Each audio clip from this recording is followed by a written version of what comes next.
ஓம் சக்தி. குருவடி சரணம், திருவடி சரணம். மந்திரங்களை 4 விதமா சொல்லலாம் அப்படின்னு சொல்றாங்க.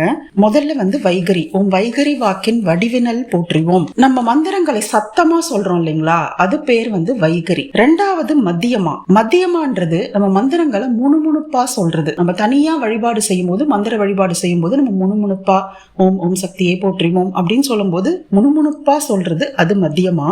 முணுமுணுப்பே இல்லாம மனசுக்குள்ளேயே சொல்றது பஷ்யந்தி. அதாவது இந்த மத்தியமா முணுமுணுப்பா சொல்றோம் இல்லைங்களா, அது ஒரு மந்திரத்தை நம்ம முணுமுணுப்பா சொன்னா அது 108 முறை வைகரியில சொல்வதற்கு சமமா. இப்ப ஓம் ஓம் சக்தியே போற்றிவோம் நம்ம முணுமுணுப்பா ஒரு தடவை சொன்னா 108 முறை சத்தமா சொல்வதற்கு சமம். அதே மாதிரி ஒரு தடவை மூல மந்திரத்தை நம்ம பஷ்யந்தி முறையில சொன்னா அது 108 மத்தியமா முறையில சொல்வதற்கு சமம். பஷ்யந்தினா மனசுக்குள்ளே சொல்லணும், வாயிலிருந்து வார்த்தைகள் வரக்கூடாது, முணுமுணுப்பா கூட சத்தம் கேட்க கூடாது, மனதுக்குள்ளே நம் மந்திரங்களை சொல்வது. அது 108 முறை மத்தியமா முறையில் சொல்வதற்கு சமம். ஒரு முறை நாம் மூல மந்திரம் சொன்னோமானால், பஷ்யந்தி முறையில் சொன்னோமானால், வைகாரி சப்த முறையில் 11,664 முறைகள் நாம் மூல மந்திரத்தை சொன்னதற்கு சமம்.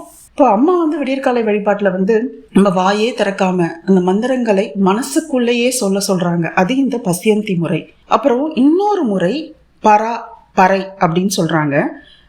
இது என்ன முறை அப்படின்னா, மந்திரங்கள்ல நம்ம ரொம்ப ஆழ்ந்து போய் மந்திரங்களோட பொருளை உணர்ந்து அந்த மந்திர மயமாகவே மாறி விடுறோம். அதுதான் பறை. இந்த பறை மூலாதாரத்துல நாதமயமாக இருக்கு.